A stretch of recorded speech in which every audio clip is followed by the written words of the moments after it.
Gourmet Guitars, the best Luthiers DVD series. From guitar enthusiasts for guitar enthusiasts.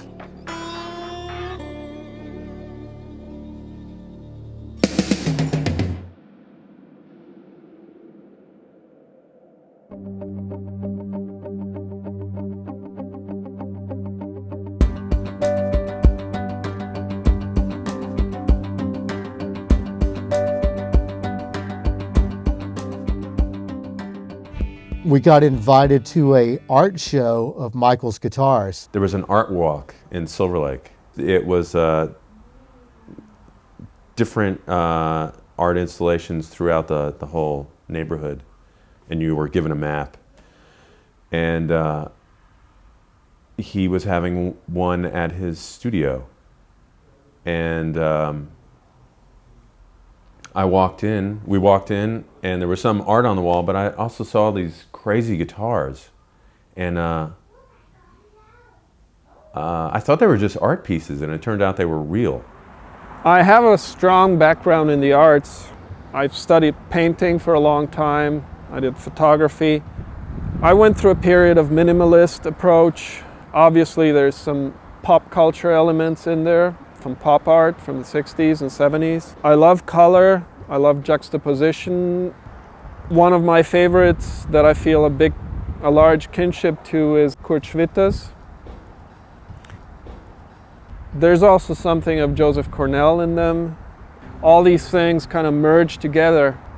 When you do art, it's always, you're the only one who basically is going to be the judge of whether what you're doing is right or wrong, and whether you're on the right path or not.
Great art is what changes the way you look at all previous art.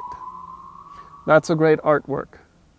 On a very small scale, that's the process that every artwork goes through. There's an analogy there among all the art forms. It takes a certain amount of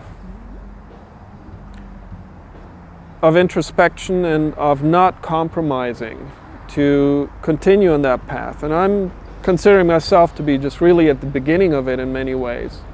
If I look at the resin top guitars, the possibilities are endless. I've barely scratched the surface of what I can do with them.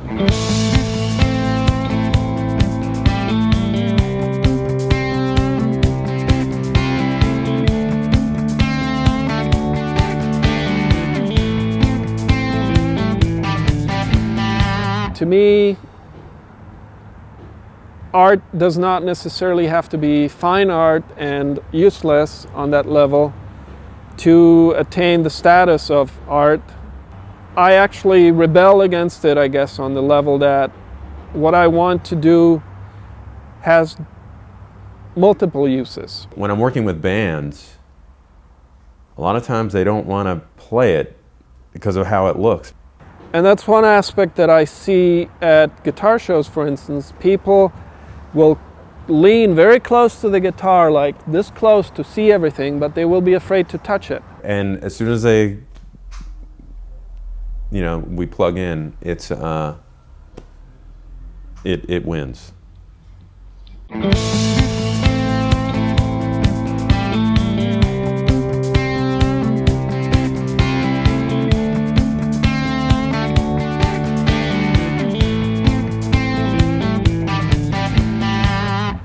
I think good art should allow you to get in touch with your body, with what I believe are natural inclinations towards beauty and harmony. To me, the term art is where you listen to what it has to tell you and you work with that. It's a way of contacting the spirit of the world, if you want. In particular, the guitar player in the Vines, Craig, he just fell in love with it. And it was all over the record. And, he liked the weight of it, just liked how it felt. And Michael built him one. And he beat it up on the road for a year. That's what a good instrument does for me. It allows the player to touch that spirit in his own way. It can be something very humble and simple. And it can be something staggeringly complex and complicated. Both things are part of our world. And both things should find expression in how we deal with the world and the objects that we surround ourselves with. I use this for writing, and then I like to have guitars around for clients to play in the studio. And it's become a really invaluable tool for recording here in the studio. Everybody that plays it just loves it. A guitar is a very personal object. As Keith Richards said once, he said something about a guitar body is like a woman, you can take her to bed with you. It's a big part of your life. So it should really have the breadth and volume to contain your life.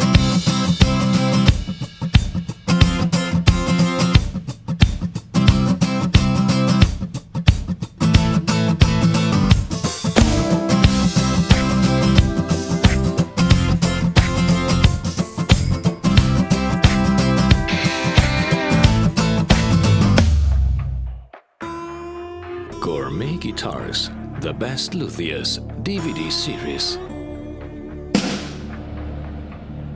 From guitar enthusiasts for guitar enthusiasts.